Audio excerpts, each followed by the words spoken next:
First-time home buyers, in this video, I'm going to give you 33 of the most important terms you need to know so you can successfully understand your purchase contract. It's all coming up. Stay tuned.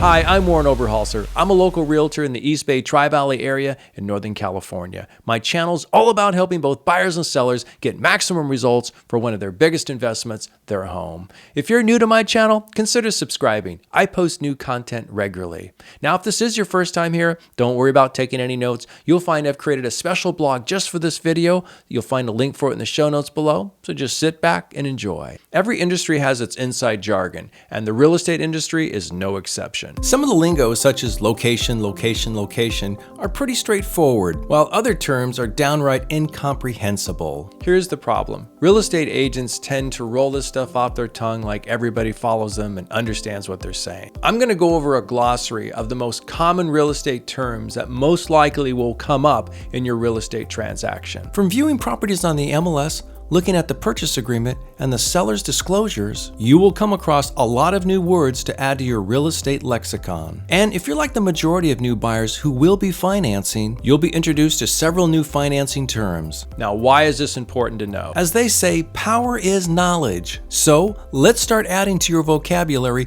new words and terms for your real estate journey. And by the way, as noted in the beginning of the video, all the words and definitions, including additional information not discussed in this video, can be found in my blog. Adjustable rate mortgage. This is a mortgage with a fluctuating interest rate. Our mortgages tend to have a lower initial interest rate for a set period of time, and then begin adjusting according to an index. This may adjust monthly, quarterly, annually, or longer. Adjustable ARM mortgages were used extensively back in the early 2003 up to 2007. Addendum. This document is generally used to change or add something to the buyer's purchase agreement contract. As always, anything added in an addendum should be looked at very carefully. Addendums are used for many changes, such as extension on time for the investigation, appraisal, and loan contingencies. It's also used for extending the time of the closing date. The appraisal. In a real estate transaction where the buyer chooses to get financing or a loan to purchase the home, the lender will order an appraisal. One of the primary functions of an appraisal is to determine value of the home. Certificate of title. The title certificate is a document that ensures that the property being sold is legally owned by the seller and that no other party owns any part of it or has any claims, such as a lien against it. Certificate of title is often referred to as a chain of title. When the property is deemed to have no issues, such as liens, then it has a clear title. The closing. This is where the term closing table comes into play, and the process is also known as settlement. So in the past, all parties would actually sit around a table to sign the closing documents. Today, there are a number of variants, including virtual closings. Closing costs. This includes all the additional expenses incurred in financing and purchasing the home. These expenses typically include any attorney fees, any loan origination fees, escrow impounds, and other miscellaneous charges. Now, there is no set cost, but the ballpark estimate is approximately 2% of the sale price of the home. CMA, or comparative market analysis. A CMA is the evaluation of a home's market value for the purpose of determining a fair asking price when listing a home. Real estate agents compile the CMA by comparing the subject property to other like properties that have recently sold and that are within close proximity of the subject property. Keep in mind, although the CMA is similar to an appraisal, it will not replace a lender's required appraisal. Comps. This covers any properties that are comparable or similar to the subject property that is being analyzed. Contingency. A contingency is a section in the purchase agreement that specifies certain conditions that must be met in order for the sale to proceed. The three common buyer contingencies in a purchase agreement are investigation, appraisal, and loan. Counteroffer. This is a document that can be generated by either the buyer or seller to request the addition or elimination of parts that relate to the buyer's purchase agreement. CC&R. CC&Rs stand for covenants, conditions, and restrictions. CC&Rs are basically rules and guidelines that homeowners must abide by. Many times you'll find the CC&Rs in the prelim.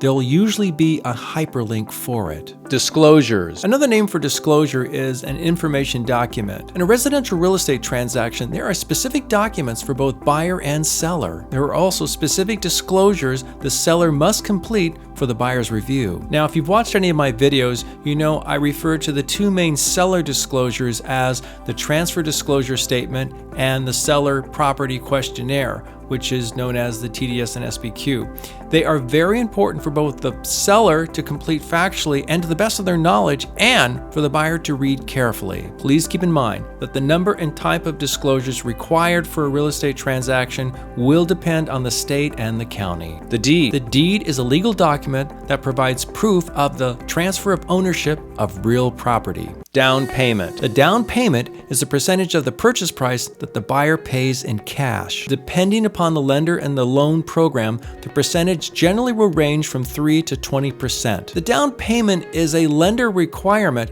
However, some loans like VA do not require them. Please ask your lender for any specific questions on this. Due diligence. This process includes verifying all of the seller's representations and uncovering any other pertinent facts that have not been disclosed but could have a bearing on whether or not the buyer wants to purchase the property. So it's important to understand that the seller has responsibilities to the buyer to provide information such as found on the TDS and SBQ.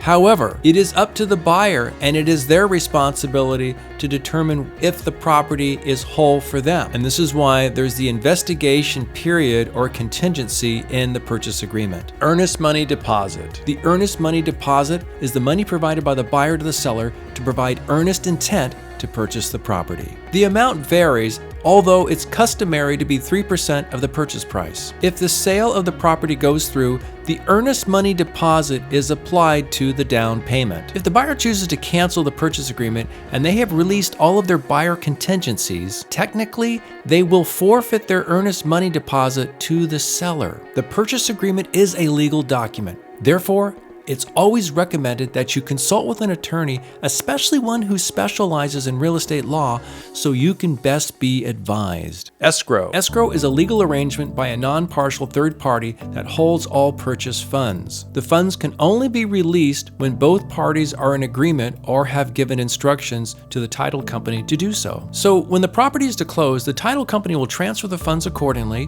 which allows the buyer to purchase or be the new owner of the property. Escrow impound. The lender will require a deposit as prepayment of taxes and insurance at the close of escrow. This deposit goes into an escrow account and protects the lender in the event the buyer's insurance lapses or doesn't pay the property taxes. By law, the lender can only request an amount that is equal to no more than 2 months' payments. Now, if the buyer's loan is set up to pay the property taxes and the insurance on an ongoing basis, I believe the lender will require more prepayment. This is something to discuss with your loan agent. FHA loan. This is a loan tendered by a traditional lender, but insured by the Department of Housing and Urban Development and administered by the Federal Housing Administration. FHA offers several home loan programs, some offering low down payments, others to assist buyers of fixer-upper properties. It's important to understand FHA does not provide loans, it provides insurance for loans. FICO score. Your FICO score is a compilation of information from the 3 major credit reporting agencies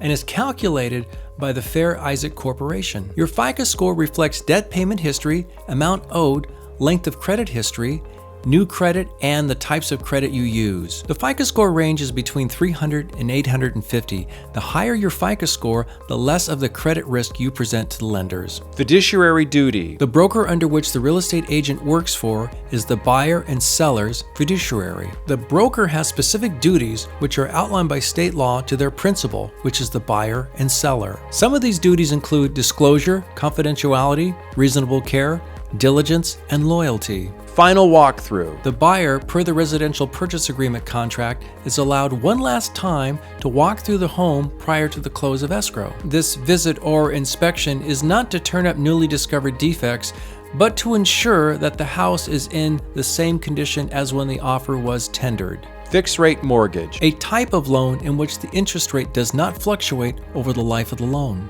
HOA docs. This stands for Homeowner Association Documents. When purchasing a condo, townhome, or any home that is managed in a community, you have a right to review the HOA meeting minutes, a copy of their current budget, CC&Rs, and any other related documents. Loan to ratio value. LTV is a ratio that lenders use to assess risk when providing a mortgage loan. The LTV represents the amount of the mortgage divided by the appraised value of the property. Lenders consider higher LTV ratios as high-risk loans.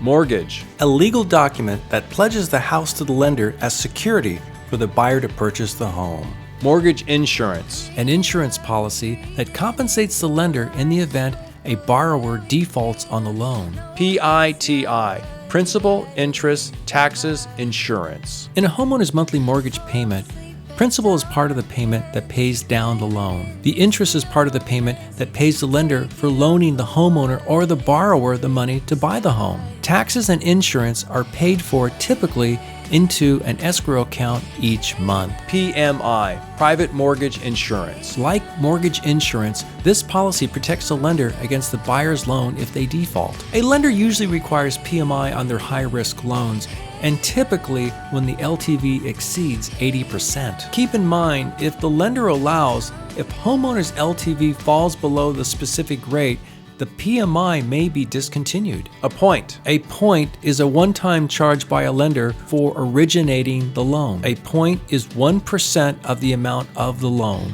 Pre-qualification. This is the process of determining if a borrower or buyer qualifies for a loan, and the approximate amount of money the buyer may qualify to receive. If a buyer is using financing for their home purchase, the buyer's agent will submit along with the buyer's purchase agreement contract the buyer's pre-qualification letter. Title insurance. This is an insurance policy from the title company that protects any damage due to a defect in the chain of title. Now this relates back to the certificate of title. If the title company deems the property has a clear title, in other words, no clouds or liens found on the property, and it's determined later that there is an issue, then the title company, providing it is insured, will be covered for any liability that may come from this. This, of course, would be a legal issue, so any specific questions, please reach out to an attorney or a title company for clarification. And VA loan. These loans are offered by the Department of Veterans Affairs exclusively to members of the military. And as I said earlier,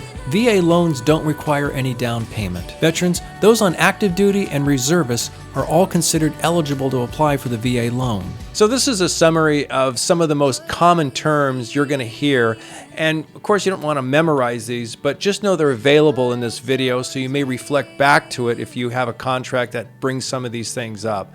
If you have any specific questions, always feel free to reach out to me. If you like this video, please give me a thumbs up, post any questions or comments down below, and if you haven't subscribed yet, consider doing so. I post new content like this regularly. If you found this video interesting, you may want to watch these two, First-Time Home Buyer Mortgage and How to Get Your Offer Accepted. So stay tuned. I have more helpful videos like this coming soon. Please reach out to me for any of your real estate questions or needs, and I wish you all the best on your home journey.